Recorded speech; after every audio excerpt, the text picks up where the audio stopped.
Marcus Rodriguez had been flying cargo runs for 8 years, and he'd learned that the key to surviving the loneliness of deep space was maintaining a strict routine.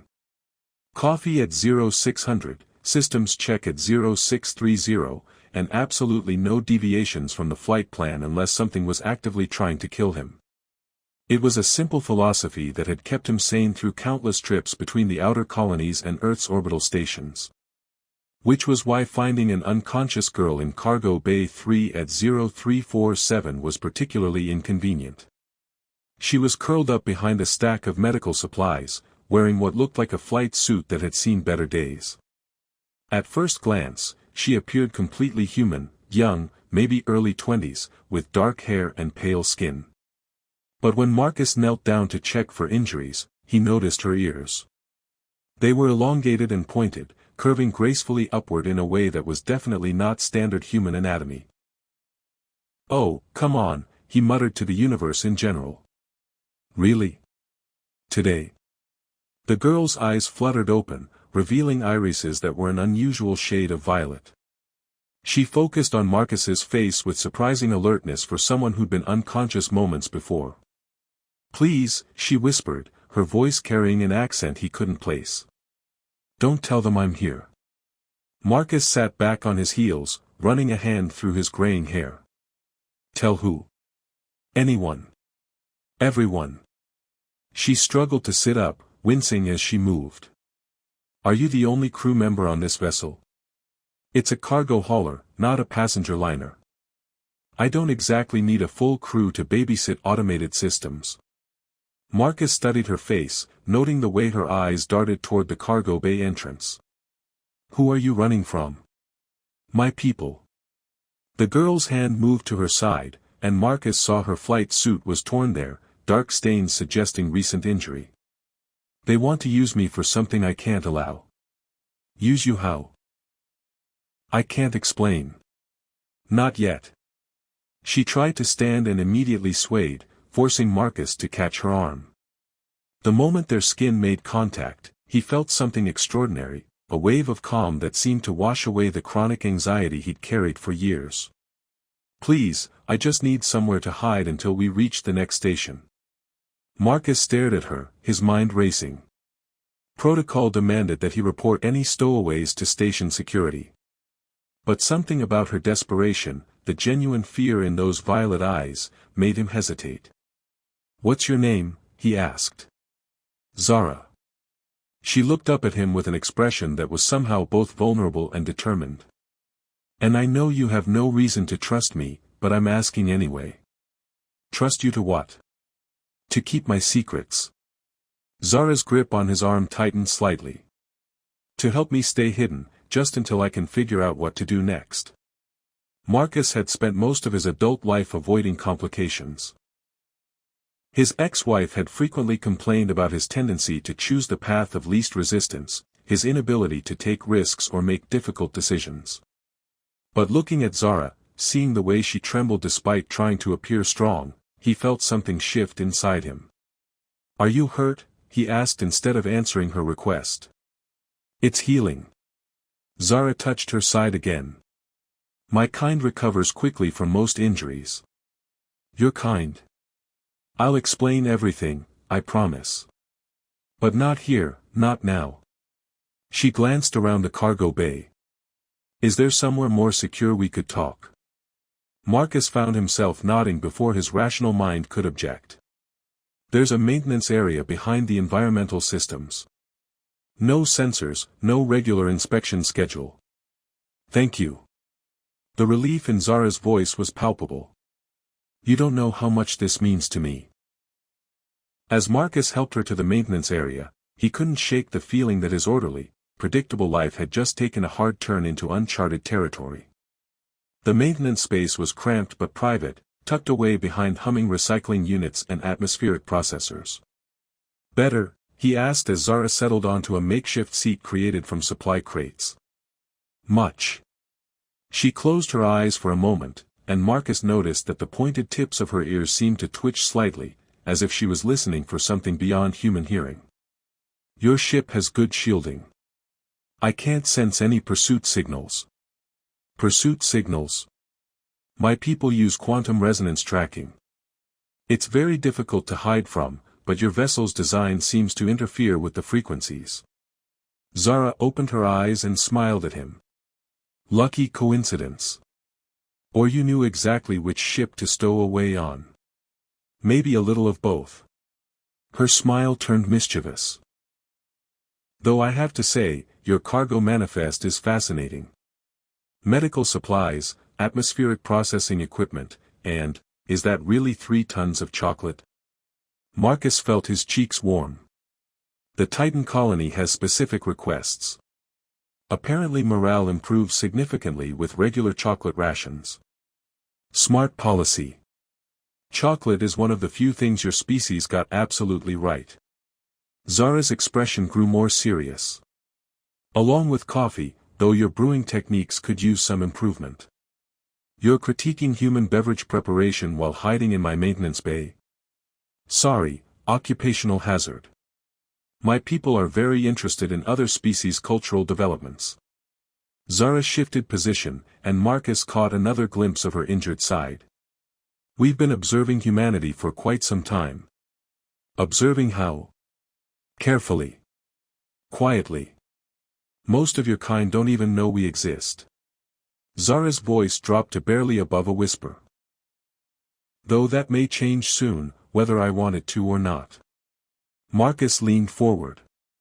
What aren't you telling me? Everything. Zara met his eyes directly. My people have capabilities that could change your civilization forever. But there are those among us who believe humanity isn't ready for such knowledge. And others who think you should be guided in how you use it. Guided? Controlled. The word hung in the air between them like a threat. Some of my people can influence the emotions and thoughts of other species. It's a useful diplomatic tool, they say. Or a weapon, depending on your perspective. Marcus felt a chill that had nothing to do with the recycled air. And you can do this? I can do more than that. Zara's voice was barely audible now. Which is why they want me back so badly. What happens if they find you? I become a tool for conquest or pacification, depending on which faction catches me first. Zara wrapped her arms around herself. Either way, I lose the right to choose my own path. Marcus studied her face, seeing the weight of responsibility and fear that seemed far too heavy for someone so young. Why did you tell me this? Because you could have turned me in immediately, but you didn't. Because you helped me without asking for anything in return. Because. Zara hesitated, then continued, because when I touched you, I felt your loneliness, and it reminded me of my own. You felt my loneliness? Empathic perception is natural for my people. But yours is different from what I usually sense. It's not bitter or angry. It's peaceful. Like you've accepted it as part of yourself. Zara tilted her head, studying him. That's rare, in any species. Marcus wasn't sure how to respond to that. So what happens now? Now I ask you to make a choice. Zara leaned forward, her violet eyes intense. I can share knowledge with you that could revolutionize human technology. Medical advances, engineering improvements, energy solutions that your scientists won't discover for decades. But only if you promise to keep the source secret. Why would you do that? Because knowledge should be a gift freely given, not a tool for domination. And because. Zara smiled shyly, I like you, Marcus Rodriguez. You remind me that kindness exists in the universe. Marcus felt that strange calm wash over him again as she spoke his name. How do you know my name? I may have accessed your ship's personnel files while you were sleeping. Sorry about that. Zara looked genuinely apologetic. I needed to know if you were someone I could trust. And? Your psychological profile suggests you're someone who keeps his word, even when it's inconvenient. Your service record shows you've never violated cargo security protocols. And your personal history. Zara's expression softened, shows someone who understands what it means to be alone. Marcus realized he was at a crossroads. Everything rational told him to contact station security, report the stowaway, and let someone else deal with the implications of first contact with an alien species. But looking at Zara, seeing the hope and trust in her eyes, he found himself wanting to be the person she thought he was. "If I agree to this," he said slowly, "what exactly are you asking of me?" "Shelter until we reach the next station. Help acquiring supplies I'll need to establish a new identity. And your promise that you'll never reveal my true nature to anyone." Zara reached out and took his hand again, sending that wave of peace through his nervous system. "In return, I'll share knowledge that could change your life and help your species in ways you can't imagine."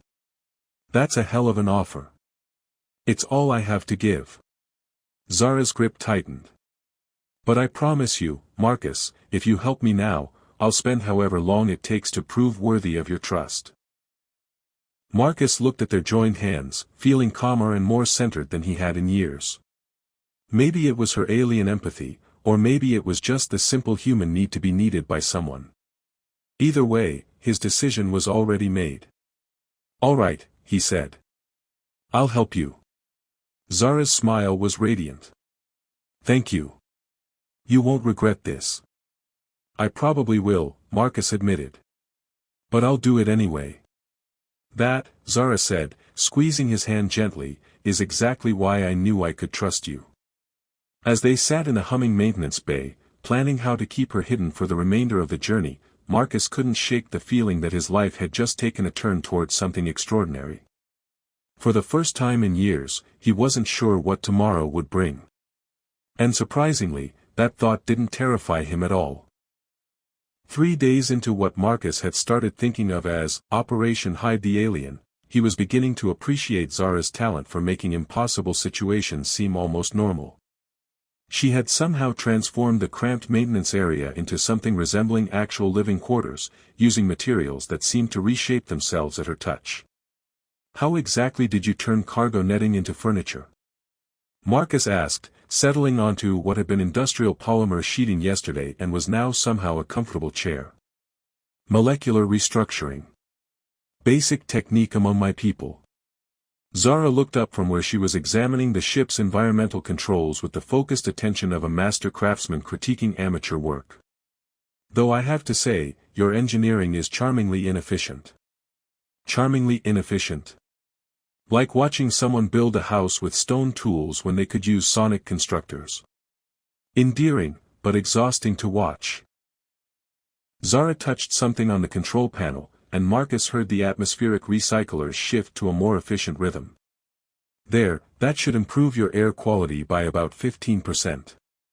Marcus stared at the readouts in disbelief. "You just casually improved my life support system." "Nothing dramatic.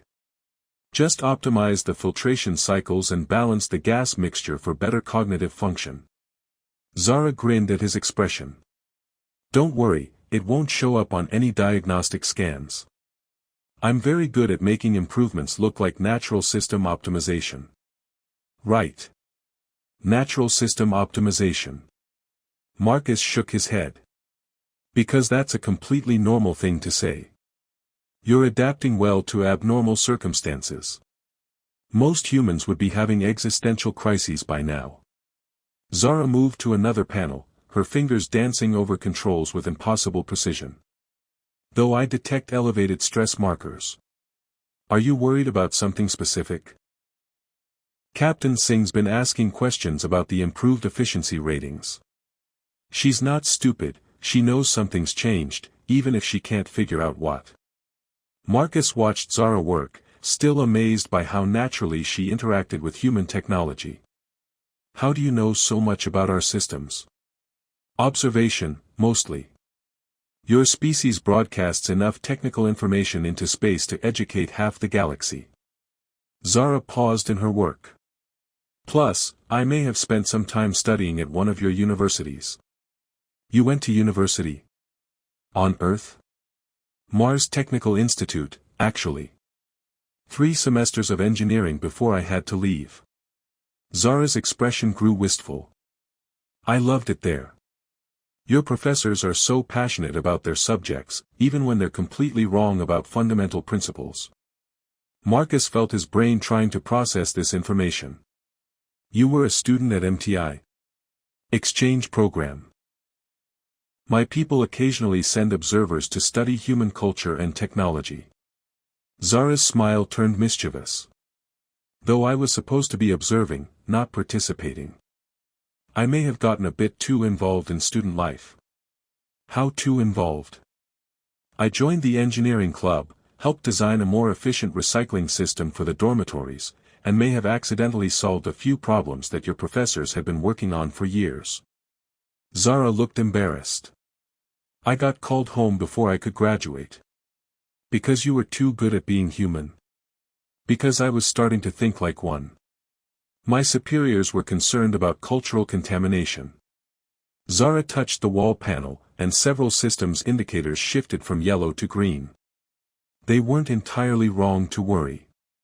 Marcus leaned back in his improbably comfortable chair. Is that why you're running? Because you like humans too much? Partly. But mostly because I refuse to be used as a weapon against you. Zara's expression grew serious. My people are debating what to do about humanity. Some want to make contact, share knowledge, help you develop peacefully. Others think you're too aggressive, too unpredictable. They want to manage your development.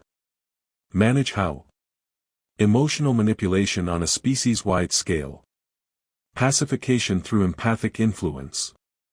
Making you more compliant, less likely to resist guidance. Zara's hand stilled on the controls. I've seen what that does to a civilization. It doesn't end well. Marcus felt a chill. And you can do this? This empathic influence. Better than anyone else in my generation. Which is why both factions want me. Zara turned to face him fully. The peacekeepers want me to help establish genuine communication. The controllers want me to help implement behavioral modification. What do you want? I want to choose my own path. Help people because I want to, not because someone decided I should. Zara moved closer to him, and Marcus felt that calming presence again. I want to be friends with humans, not their overseer. Friends like us. Exactly like us. Zara's smile was warm. Though I should probably mention that by helping me, you're technically committing treason against your species. Marcus blinked. Come again. If my people decide that humanity needs to be managed, and they discover that you've been aiding a fugitive who opposes that decision. Zara shrugged apologetically. It won't look good on your permanent record. My permanent record with whom? The Galactic community. We keep very detailed files on species showing potential for spacefaring development. Zara had the grace to look embarrassed. Your planet has been under observation for about 2 centuries now. 2 centuries of alien surveillance, and nobody noticed. We're very good at staying hidden. Though your science fiction writers come remarkably close to accurate sometimes. It's quite impressive, actually. Zara moved to another control panel. This communication array, for instance. With a few minor modifications, it could reach star systems your scientists don't even know exist yet. Marcus watched her work, feeling increasingly like his understanding of reality was being systematically dismantled and rebuilt. Show me. Are you sure? Once you see this, you'll know things that could get you in serious trouble with multiple governments. At this point, I'm pretty sure I'm already in serious trouble with multiple governments. Marcus stood up. Besides, you promised to share knowledge. I'd like to see what that actually means. Zara nodded and began making adjustments to the communication system. Her movements were fluid and precise, like someone conducting an orchestra only she could hear. This might feel strange at first. Strange how? You're about to hear voices from across the galaxy. Your brain isn't designed to process that kind of input, so I'll need to help filter the information. Zara held out her hand. Trust me. Marcus took her hand without hesitation, and immediately felt his consciousness expand in ways he couldn't have imagined. Suddenly, he could hear whispers of conversation from dozens of star systems, traders negotiating cargo exchanges, scientists sharing research data, families separated by light years maintaining emotional connections across impossible distances. "This is incredible," he breathed. "This is normal galactic communication. Every spacefaring species uses quantum entanglement networks for instantaneous contact." Zara's voice seemed to come from inside his head now. "Your species will discover this technology within the next 50 years, assuming you don't destroy yourselves first." "Destroy ourselves how?" "The usual ways. Wars over resources, ideological conflicts, failure to cooperate in the face of existential threats." Zara's mental voice carried sadness. "It's a common pattern among developing species." Marcus focused on the alien voices, trying to understand the scope of what he was experiencing. "How many civilizations are out there?" "Thousands. Maybe tens of thousands. The galaxy is much more crowded than your scientists suspect." Zara began filtering the signals, focusing on specific conversations. "Would you like to hear something interesting?" "Everything about this is interesting. There's a trade dispute happening near the Vega system. Two species arguing over shipping rights for luxury goods." Zara's amusement colored her mental voice. "Apparently, one group has developed a new form of chocolate that's become incredibly popular among multiple species." "Alien chocolate wars?" "More like alien chocolate diplomacy. Food is often the first bridge between civilizations." Zara adjusted the signal again. "Though there's also a heated debate about what your people call coffee. Seems humanity isn't the only species obsessed with caffeinated beverages." Despite everything, Marcus found himself laughing. "The universe runs on coffee and chocolate?" "Among other things. Music is also universally popular, though your species' tendency toward aggressive percussion confuses some civilizations." Zara's mental presence felt warm and amused. "There's actually a growing market for human musical recordings in several sectors." "We're exporting music to aliens?" "Not officially. But information travels, and art is always appreciated by conscious beings." Zara began closing the connection, and Marcus felt his consciousness contracting back to normal human parameters. "How do you feel?" Marcus sat down heavily, his head spinning from the implications of what he'd just experienced. "Like I've been living in a closet my entire life and someone just opened the door to show me the rest of the house." "That's a remarkably accurate analogy." Zara settled beside him, her expression serious. "This is what my people are debating, Marcus.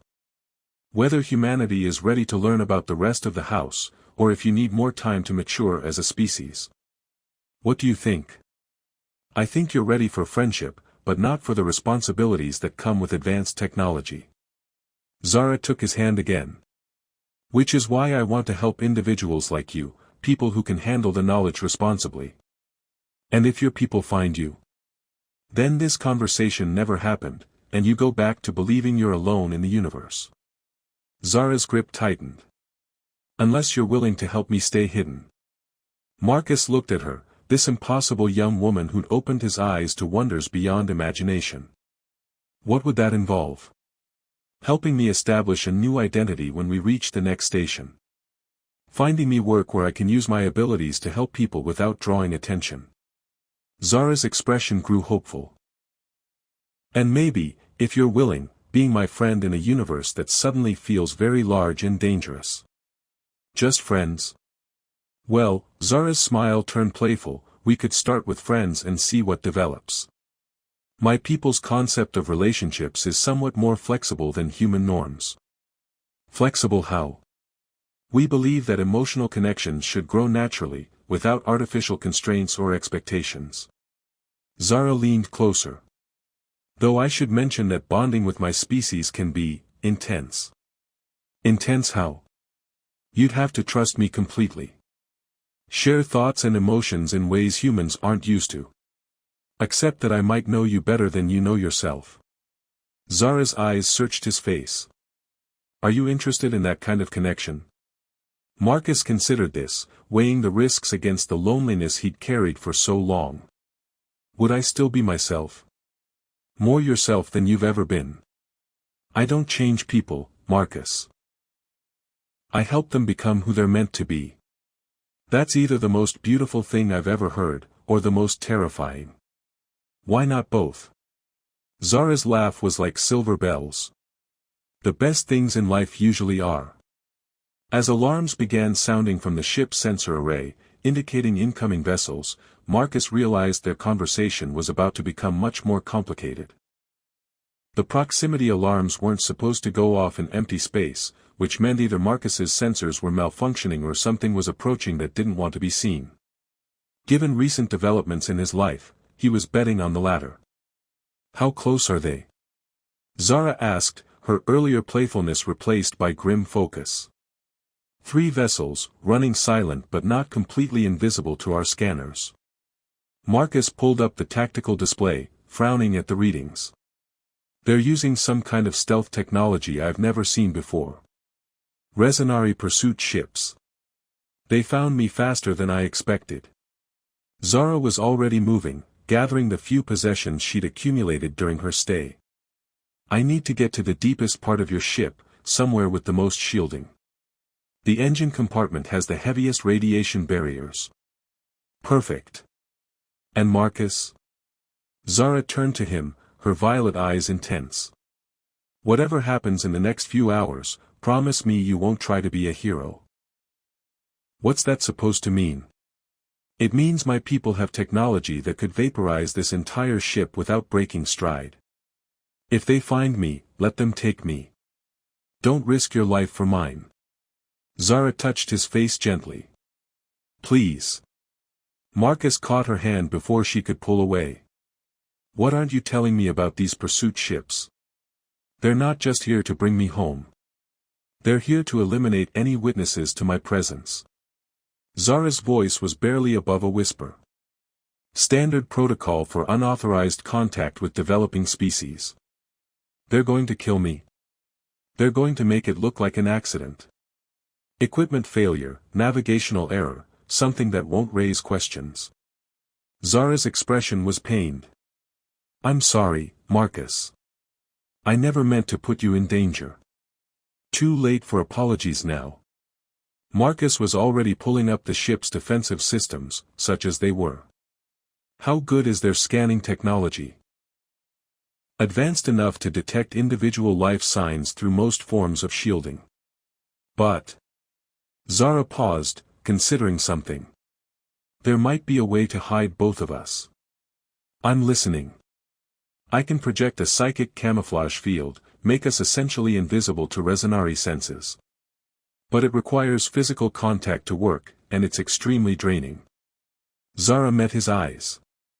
You'd have to trust me completely. What kind of physical contact?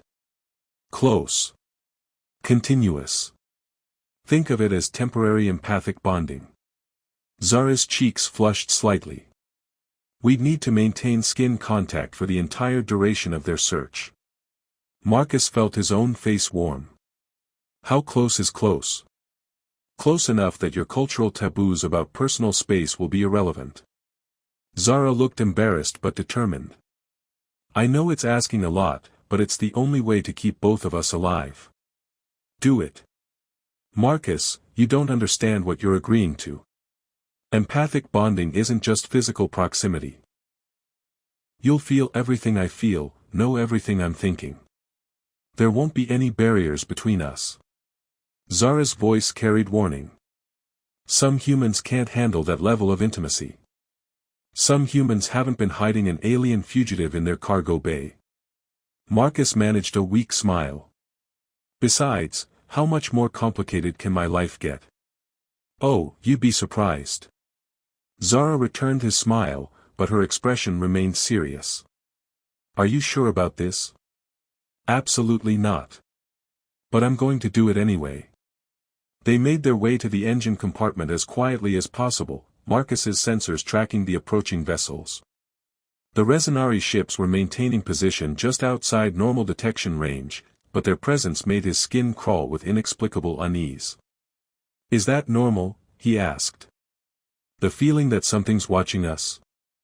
They're scanning for my emotional signature. You're picking up the resonance because we've already started forming a bond." Zara settled into the most shielded area of the compartment, behind the main reactor housing. "Come here." Marcus joined her in the cramped space, immediately aware of how close they'd have to be. "Now what?" "Now you try not to panic when I link our minds together." Zara reached for him, her hands coming to rest on either side of his face. "Ready?" The moment their skin made contact, Marcus's world exploded into sensation and emotion that wasn't entirely his own. He could feel Zara's fear, her determination, and underneath it all, a deep well of loneliness that mirrored his own. But more than that, he could sense her thoughts, her memories, the weight of responsibility she carried for her people's decisions.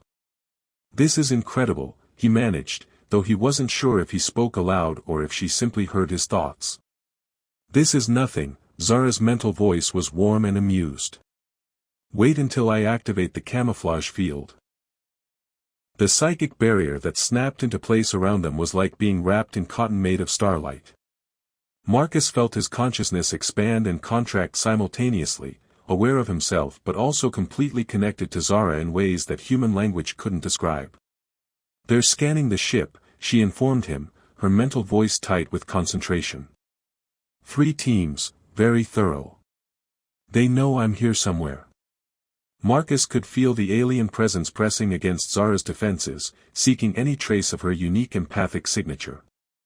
The effort of maintaining the camouflage was enormous, and he found himself trying to lend her his strength through their connection. "Don't," Zara warned. "You're not trained for this kind of mental activity. Just stay calm and let me handle it." But Marcus could feel how much the camouflage was costing her. Each pulse of the scanning beam made her mental presence flicker, and he realized she was absorbing the psychic impact to keep him protected. "You're taking damage," he told her. "I can handle it." "No, you can't. I can feel how much this is hurting you." Marcus tried to shift position, to somehow better shield her from the scanning beams. "There has to be another way." "There isn't. Just hold still and let me concentrate." The scanning intensified, and Marcus felt Zara's pain as if it were his own. The Resonari were systematically checking every compartment, every shielded area, growing more frustrated as they failed to locate their target. "They're getting suspicious," Zara gasped, her mental voice strained. "This is taking too long." "How much longer?" "I don't know. They're being very thorough." Marcus could feel her strength failing, the camouflage field beginning to fluctuate. In desperation, he did the only thing he could think of, he opened his mind completely, offering her unrestricted access to his thoughts and emotions. The result was immediate and overwhelming. Zara's mental presence strengthened dramatically, fed by his willingness to trust her completely. But the connection also deepened beyond anything either of them had expected. Suddenly, Marcus wasn't just experiencing Zara's thoughts, he was living her memories.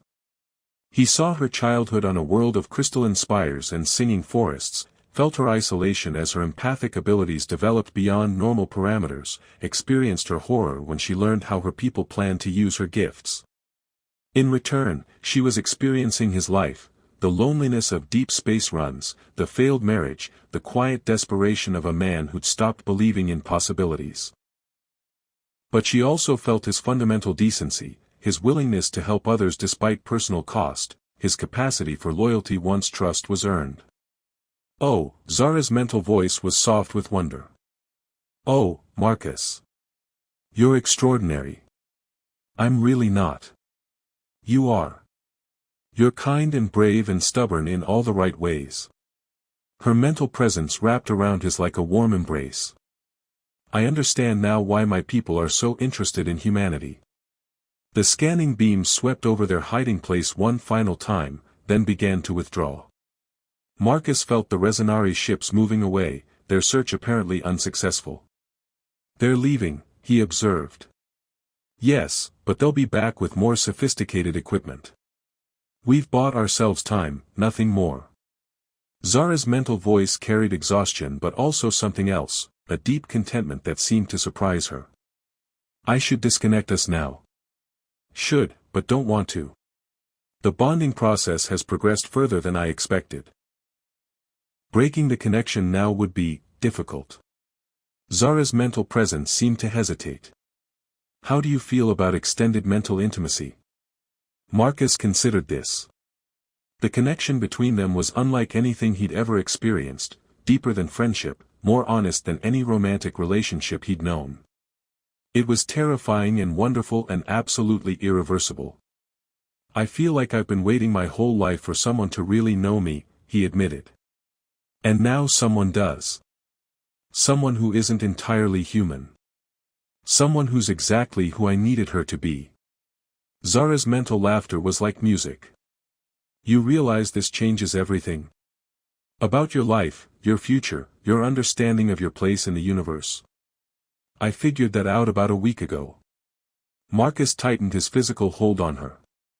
The question is, what happens now? Now we plan how to stay ahead of my people while figuring out what this connection between us really means. Zara's mental voice grew serious. Because what just happened, this level of bonding, it's not supposed to be possible between our species. Impossible how? Resonary empathic bonding requires genetic compatibility that shouldn't exist with humans. The fact that we connected so deeply suggests. Zara paused, and Marcus felt her working through implications that seemed to surprise her. It suggests that our species are more closely related than anyone realizes. Related how? I don't know yet. But I intend to find out. Zara's determination flowed through their connection. And Marcus? Whatever we discover, whatever comes next, I want you to know that meeting you, bonding with you, it's changed me too. Changed you how? I'm not running anymore. I'm not hiding from my abilities or my responsibilities. Zara's mental presence grew stronger, more focused. I'm going to fight for the right to choose my own path. And if you're willing, I'd like you to fight alongside me. Marcus felt a surge of purpose unlike anything he'd experienced in years. What exactly are we fighting for? The right to be different. The right to form connections that transcend species boundaries. The right to prove that love can exist between any conscious beings, regardless of their origin. Zara's mental voice carried fierce hope. The right to change the galaxy's mind about what's possible. That's a pretty big fight. The best ones usually are. Zara's mental laughter sparkled with mischief. Besides, we'll have secret alien technology on our side. How hard could it be? As they held each other in the shielded engine compartment, their minds and hearts linked in ways that defied explanation, Marcus realized that his life had just become the most dangerous and wonderful adventure imaginable. And for the first time in years, he couldn't wait to see what tomorrow would bring. The empathic bond between Marcus and Zara had settled into something that felt both natural and miraculous by the time they reached Cygnus Station 3 days later. Marcus could sense her emotions like background music in his mind, while she seemed to anticipate his thoughts and needs with an intimacy that should have been unsettling but instead felt like coming home. You're nervous about the station, Zara observed as they prepared to dock. She was wearing a maintenance uniform Marcus had acquired for her, her distinctive ears hidden beneath a regulation cap. I'm nervous about everything, Marcus admitted, running through the docking checklist with hands that trembled slightly. False identity documents, customs inspections, the fact that we're probably being tracked by alien bounty hunters. They're not bounty hunters, they're retrieval specialists. Completely different professional standards. Zara's attempt at humor couldn't quite mask her own anxiety, which Marcus felt echoing through their connection. Though I suppose the end result is the same. Any word from your people? Radio silence, which could mean they've given up or they're planning something elaborate. Zara moved to the communications console, her fingers dancing over controls that now responded to her touch like extensions of her own nervous system. I've been monitoring resonary frequencies, but they're using encryption I can't break. Is that unusual? Very. Which suggests they're taking this seriously enough to involve high-level security protocols. Zara's expression grew troubled. I may have underestimated how important they consider my abilities. Marcus felt a chill of fear that wasn't entirely his own. Important enough to risk open conflict with human authorities. Important enough to risk a lot of things. Zara turned to face him, and Marcus saw worry in her violet eyes. Marcus, there's something I need to tell you about my abilities. Something I haven't mentioned because I was afraid it would change how you see me. More afraid than you were about the empathic bonding. Much more afraid. Zara took a deep breath. My empathic influence isn't limited to individuals. Under the right circumstances, with sufficient preparation, I can affect entire populations. Marcus stared at her. Entire populations of what? Anything with a conscious mind. Humans, Resonari, most spacefaring species. Zara's voice was barely above a whisper. I can project emotional states across planetary distances, influence decision-making processes, even inspire mass behavioral changes. You're talking about mind control on a civilization-wide scale. I'm talking about the ability to end wars by making everyone feel peaceful, or start them by amplifying existing tensions. Zara wrapped her arms around herself. It's why both factions want me so badly. With my abilities, they could reshape entire species to fit their vision of galactic order. Marcus felt his worldview shifting again, accommodating yet another impossible revelation. How many people know about this? Very few. The testing was conducted in secret, and the results were classified at the highest levels. Zara met his eyes. You're the first person outside of Resonari leadership who knows the full extent of what I can do. Why tell me now? Because I want you to understand the choice you made when you bonded with me. This isn't just about helping a refugee find sanctuary. By connecting with me, you become part of something that could change the course of galactic history. Zara reached for his hands. And because I needed you to know that despite having these abilities, I choose to use them only to help people, never to control them. Marcus felt the truth of her words through their bond, along with the enormous burden of responsibility she carried. What happens if your people find us? They'll try to separate us, claim that the bonding has compromised my judgment.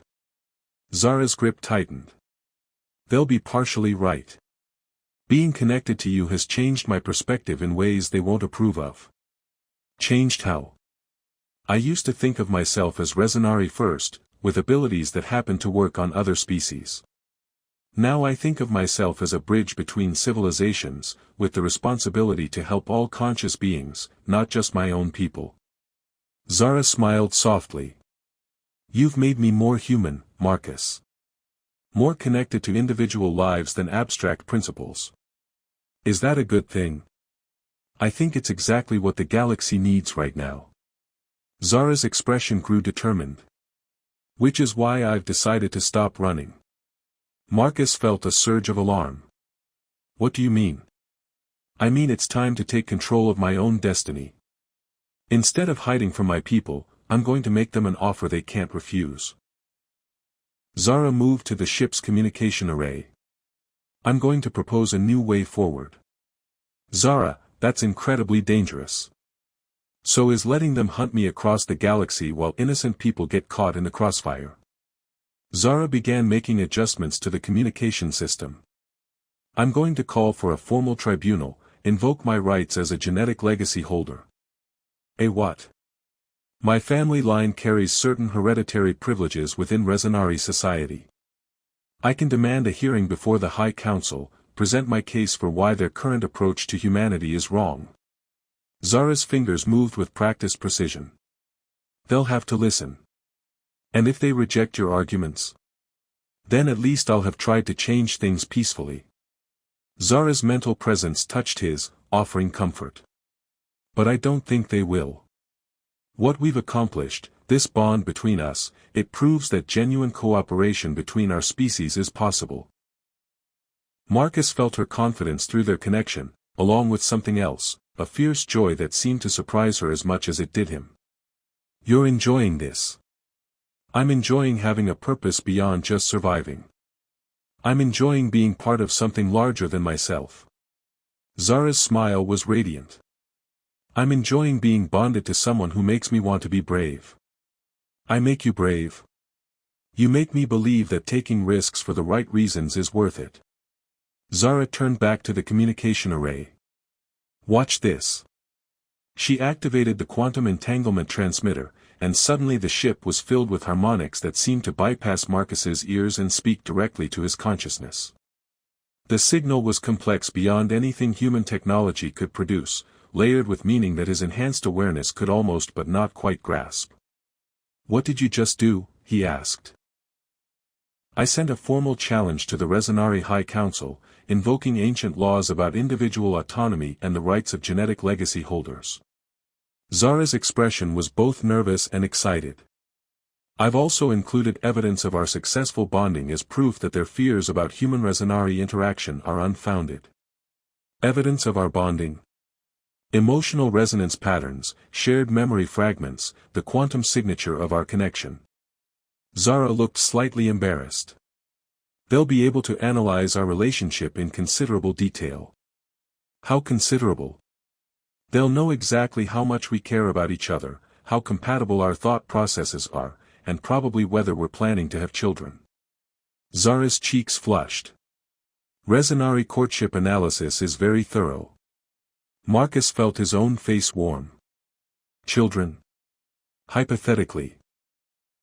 I mean, our species aren't technically compatible for reproduction, but there are technological workarounds, and given the success of our empathic bonding. Zara trailed off, looking flustered. I'm getting ahead of myself. Are you thinking about having children with me? I'm thinking about having a future with you, whatever that might include. Zara met his eyes directly. Are you interested in that kind of future? Marcus considered this, aware that his answer would shape not just their relationship but potentially the course of interspecies diplomacy.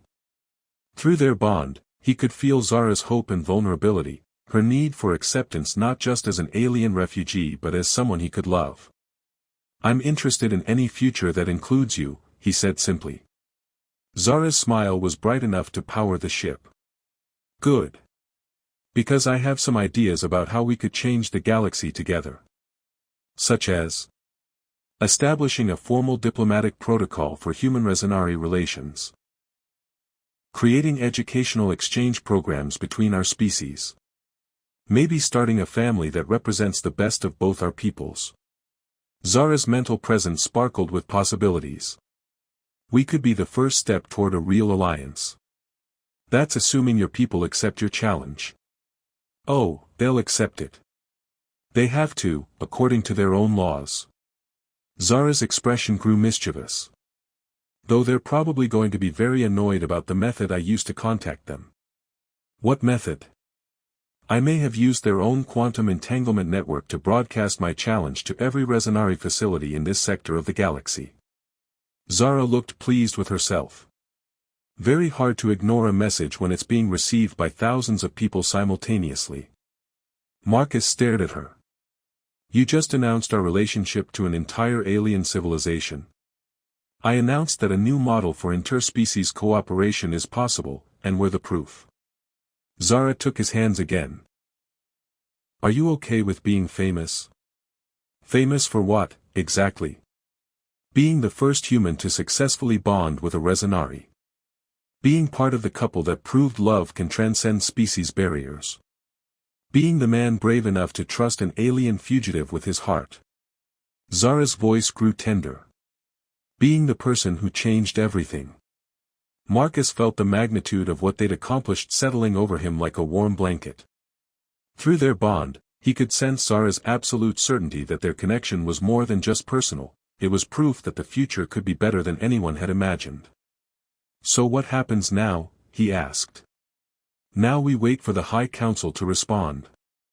In the meantime, we start building the life we want together. Zara leaned closer, and Marcus felt their mental connection deepen even further. A life where you're not just a cargo pilot running from loneliness, and I'm not just a weapon running from responsibility. What are we instead? We're partners. We're pioneers. We're proof that the universe is full of possibilities that no one has imagined yet. Zara's mental voice was full of joy and determination. We're the beginning of something beautiful. As Cygnus Station's docking clamps engaged with a satisfying thunk, Marcus realized that his old life was officially over. But looking at Zara, feeling their connection pulse with shared hope and affection, he discovered he wasn't mourning its loss. Instead, he was excited to see what they could build together. Ready for our new life? Zara asked, squeezing his hands. With you? I'm ready for anything. And through their bond, he felt her laughter sparkle with the promise of infinite tomorrows.